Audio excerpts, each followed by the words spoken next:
What's often happening is that you are spending your highest levels of care and energy and time on the most controllable parts of your business. So think about that. The parts that you can control, so you can polish and tweak and edit and rework and work on the website and wait until the offer is perfect, until you launch it and put it out into the world, and you're adjusting things and you're thinking about things and obsessing over details that your brain is making you feel are important because they are visible.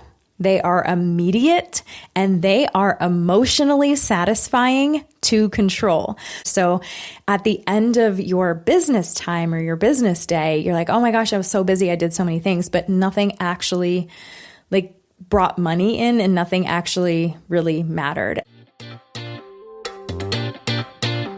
Hey there, and welcome to the Life and Business on Purpose podcast, where purpose meets profit and mindset meets strategy. I'm your host, Sandy Patterson, former kindergarten teacher turned online business coach, mom of 2 really cool boys, and the creator of the Momentum Method. Through this 3-phase method over the past 2.5 years, I have helped dozens of women build values-aligned, profitable businesses without working 40+ hours a week, so they get to enjoy their business and live their lives on purpose. Around here, we do business differently because we believe success isn't about hustling to prove ourselves. We don't believe in rigid formulas or chasing someone else's version of success. It's about channeling perfection into power, moving with unstoppable trust in life and business, and leading with strategy that actually fits your life. Let's build your life and business on purpose together, one episode at a time. Here we go. Hello there. Welcome back to another episode of the Life and Business on Purpose podcast. I am so freaking happy you are here. I am having a little bit of a day today. I feel like I'm getting sick, which is not great, but I wanted to pop on and record this episode for you because this is so freaking important. And it's what I talk about all day, every day with my clients. And that is overthinking. You're tired of overthinking every little piece of content that you're about to post, second guessing what you're saying or second guessing your voice or second guessing your message and feeling like you should be further along by now. If any of that resonates with you, you are in the right spot today. This episode is really for the woman whose perfectionism looks very productive on the outside, but you are secretly exhausted and dying a slow death on the inside. Now, we did not start our businesses to be chained to the business. We started our businesses for freedom and for flexibility and to be able to live our lives on our own terms, on purpose. And so for me, that was taking my kids to school and picking them up. And sometimes I'll find myself picking my kids up from school and I'm thinking about my business. I'm thinking about, what do I need to do? What did I not get done? What do I still need to do? That's the perfectionism in me. And this is so important because I see this happen all the time in high capacity women. And honestly, just in any woman who really cares about the work that she's doing. The problem, ladies, is not the perfectionism. You think that's the problem. You think the problem is that we just care too much or that our standards are too high or that we need to be less intense or less meticulous or have lower standards. And I actually do not believe that this is the problem. I think so many brilliant women are not struggling because they have high standards. No, they're struggling because those standards are being spent in the wrong places. And they are pouring this A+, good girl, type A energy into low leverage decisions and low level activities and using their brilliance on what is visible, what is controllable, what is honestly emotionally soothing, instead of on what actually builds demand and trust and quality and reputation and long-term growth in their businesses. So this episode is not about becoming a woman with lower standards. Absolutely not. It is about becoming a woman who knows where her standards actually compound and make her money. For those of you that are new here, my name is Sandy Patterson, and I help high-achieving, recovering perfectionists and good girls build online coaching businesses that create real clients and real income and real freedom. I spent years in a job I hated. I was a kindergarten teacher.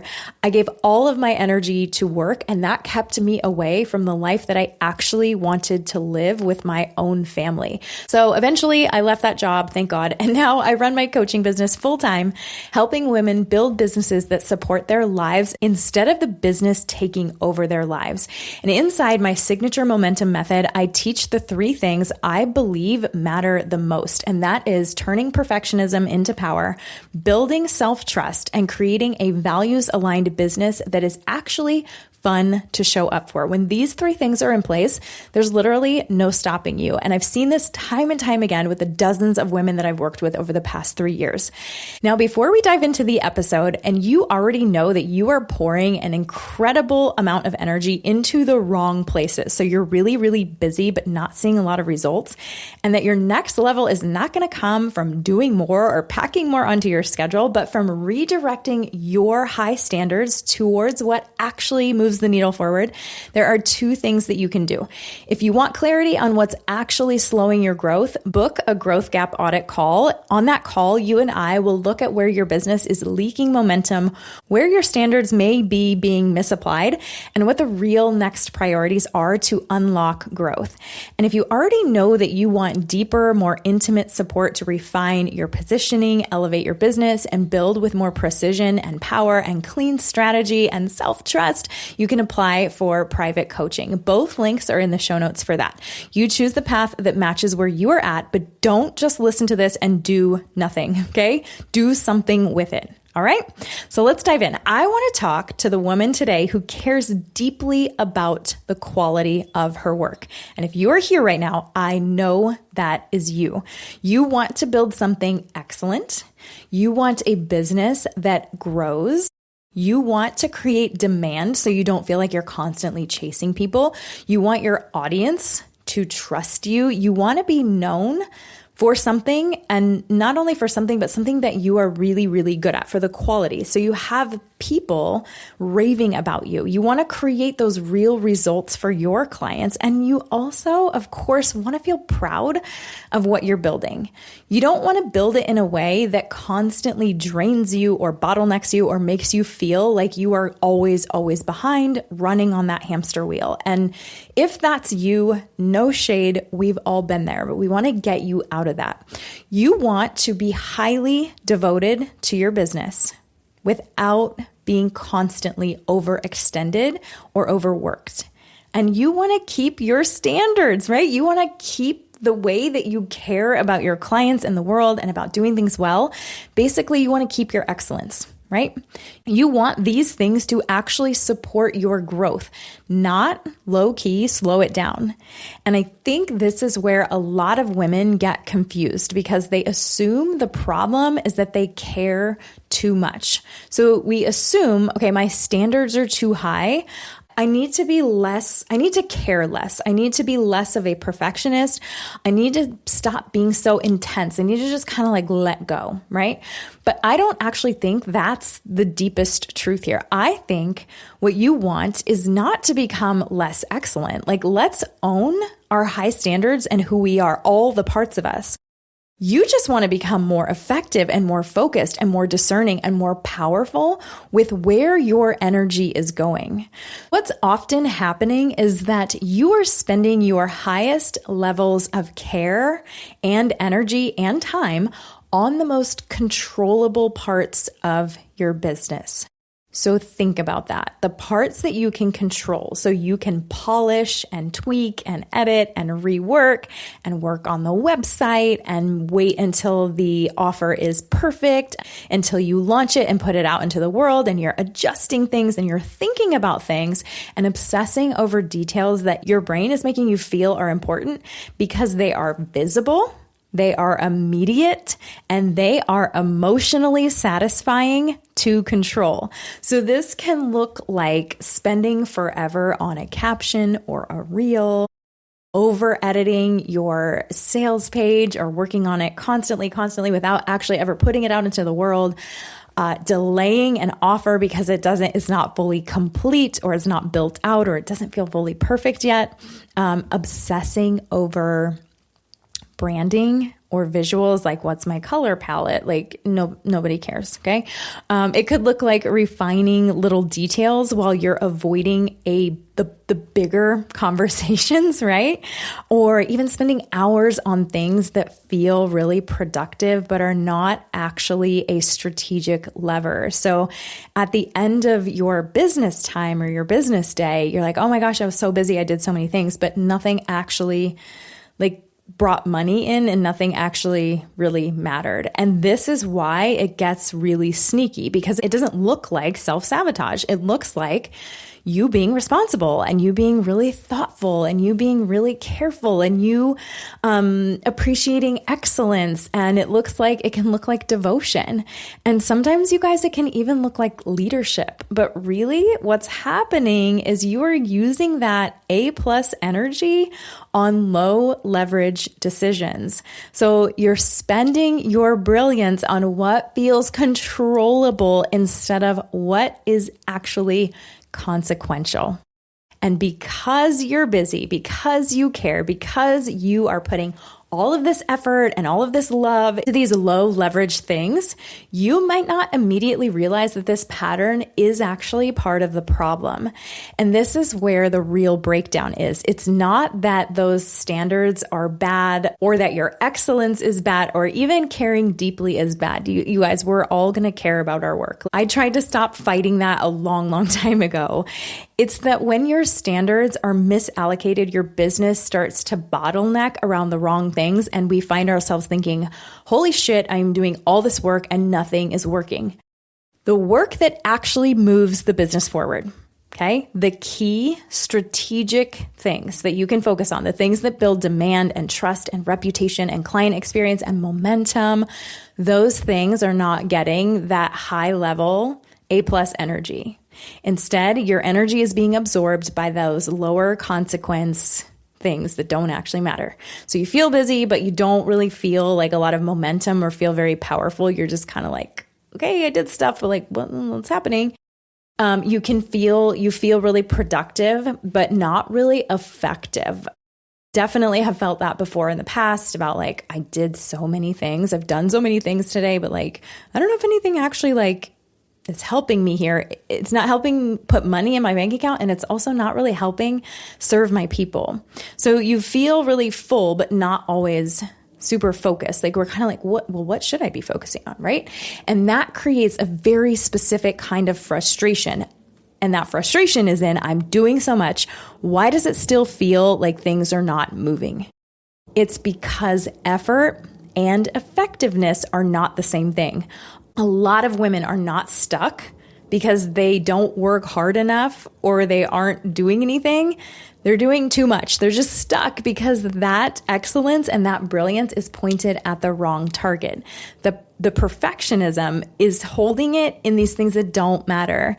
And underneath that, oftentimes there's something even deeper going on, because low leverage perfection can feel way safer than high leverage visibility.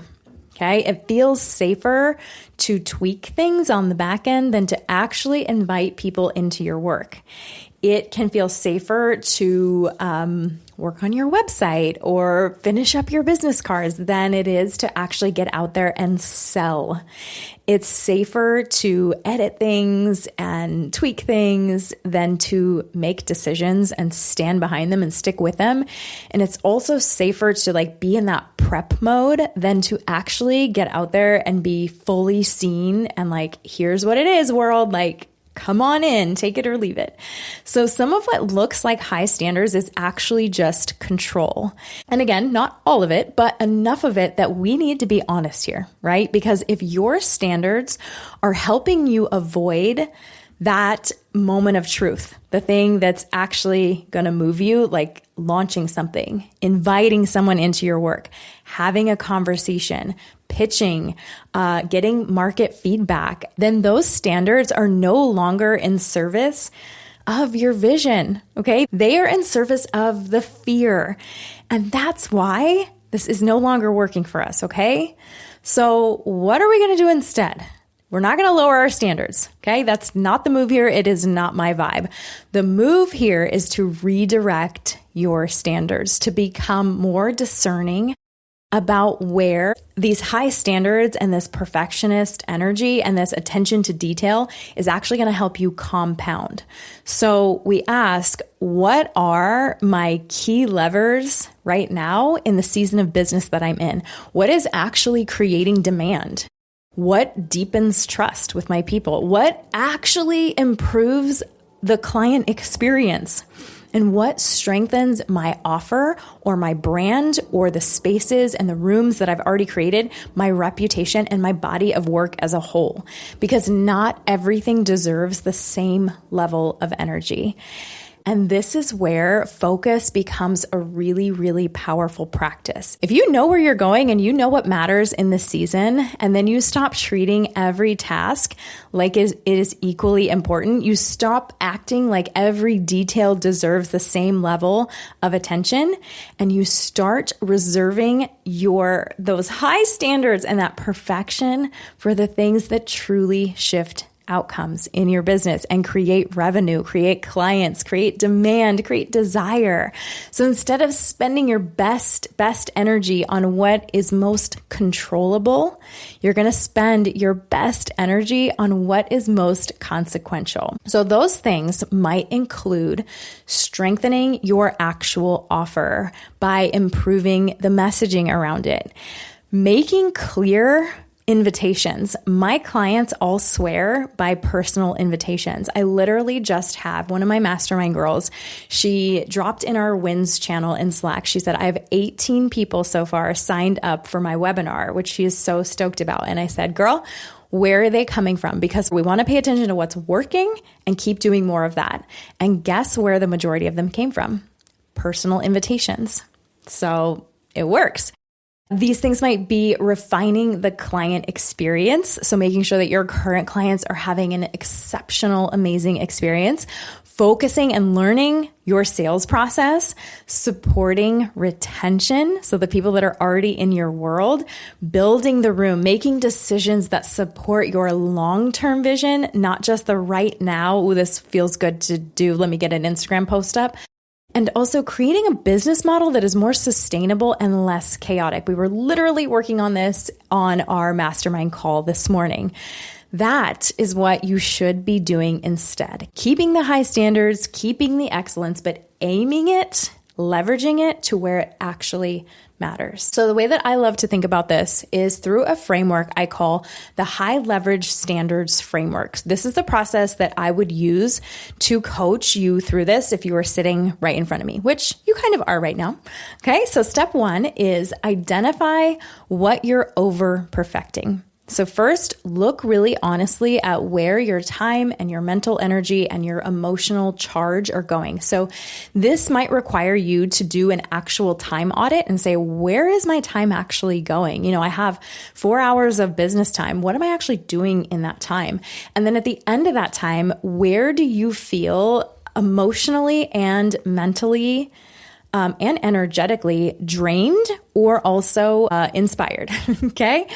So ask yourself that, figure that out first. And then what are you spending disproportionate care on right now? So if you list everything out that are your priorities right now in your business and in your business time, what is actually not really moving the needle forward? Okay. What could you do without and still make a sale tomorrow? Okay. What are you revisiting and reworking over and over and over again? What are you delaying because it doesn't feel quote unquote ready? So what have you been sitting on? I know you have an offer out there that you've been sitting on and sitting on and sitting on and just waiting until it's ready and perfect, right? And what are you treating like it is incredibly important? And then is it actually important? You want to bring awareness to this pattern before you can change it, right? Now, step 2 is to decide whether it is a key lever or a control loop. So we ask, is this a key strategic initiative? So is it actually tied to demand, delivery, trust growth, or client experience? Or is this just something that I'm wanting to control? Okay, this is such an important distinction because some things really do genuinely matter.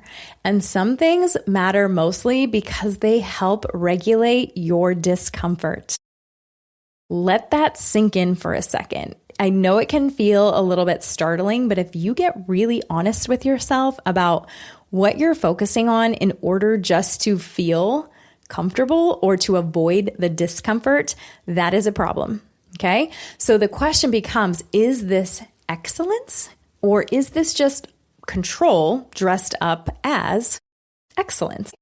Now, step 3 is redirect your standards to what actually compounds. So once you see this mismatch, you're going to reallocate the energy and your time too. So take the care, take the thoughtfulness, take the brilliance, take the high standards, take it all, take it with you, and move it into the place where it actually changes outcomes. So those are the key levers, the strategic initiatives, the things that build the base. Okay, this is where standards become powerful again, and this is where we actually turn your perfectionism into power, those high standards into power. So we direct it to a specific spot. Now, the last step, step 4, is to execute this, like move forward with it before everything feels super perfect. Okay. This final piece is acting before you get the full feeling of perfect readiness. I always say ready is a decision, not a feeling. Okay. We don't feel ready. We decide we're ready. Because if you wait until every detail feels perfect, you will often delay the very feedback and clarity and momentum that would help you grow and move faster. So this part is really about leadership and how you lead yourselves. Especially, it's easy to lead yourself. It's easy to lead your people when things feel easy.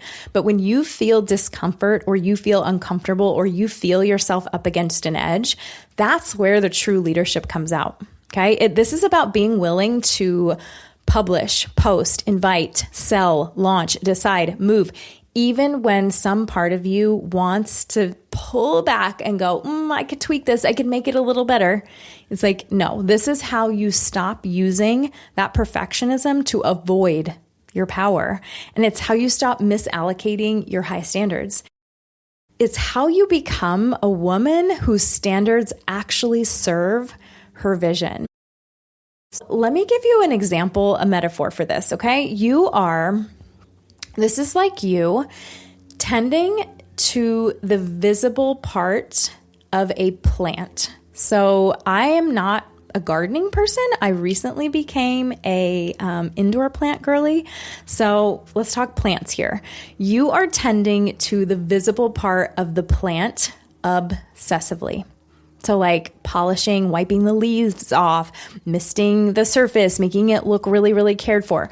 But the roots, the actual thing feeding growth, are dry or it needs to be repotted or whatever. That's the whole point. You're not being neglectful or lazy or underdevoted or not doing anything. You're just directing that care towards the part of the plant that's visible instead of the part that's actually most vital. And I know that it can make us a little bit uncomfortable to focus on these things that are the important parts, but it is temporary discomfort in service of the greater vision and the greater goal. So some of you are watering the leaves and wondering why the plant isn't actually growing. It's not because you don't care. It's just because that care is going to the most visible parts of the plant, not the most important ones, the most vital ones. Now, this high-level standards framework is a small part of my overall signature framework, the momentum method, which allows my clients to move from relying on inconsistent one-to-one clients to scalable momentum. So it's that experience of a true CEO shift so that when a potential client says no, They don't even blink. They just look at the next 5 people in their pipeline. Let me share a little bit about the momentum method and how it is transformative for my clients' businesses. Now, the first pillar inside of the momentum method is turning your perfection to power, which we talked about today. It's not about fixing your perfectionism or lowering your standards. You care deeply. You're always going to care, and that is not the problem. The problem is when your perfectionism gets poured into things that don't actually grow your business or deepen your client results, like overthinking captions, obsessing over the right words on sales calls, or getting stuck trying to make every move flawless before you act. Inside this pillar, we redirect that energy into the things that actually matter. Things like clear messaging, a cohesive and recognizable brand, clean decision-making, and an exceptional client experience. So instead of wasting your brilliance on performative perfection, you learn how to channel it into the assets and systems and delivery that build trust, create momentum and desire, and make people want to stay in your world long term. Pillar number 2 inside of the momentum method is unstoppable self-trust. Because growing a business is not about finding one magic strategy that suddenly makes everything click and work. It is about building the kind of self-trust that allows you to keep moving and selling and leading and coaching powerfully, even before the validation or the proof or results have caught up, even in those moments where shit is hitting the fan or where things feel slow or where you haven't made a sale in months. Inside this pillar, we identify the gap between how you're currently showing up and the mindset, behaviors, leadership, and decision-making of the coach you are becoming. And then we close that gap. Okay, you learn to trust yourself in the moments that matter the most, when you need to make decisions, when you need to hold the room, when you need to sell and stand behind your message and support clients through discomfort, and keep showing up without constantly needing any reassurance, because your business grows in proportion to how deeply you trust yourself to lead it and deliver inside it. Now, the third and final pillar inside of the momentum method is values-aligned strategy.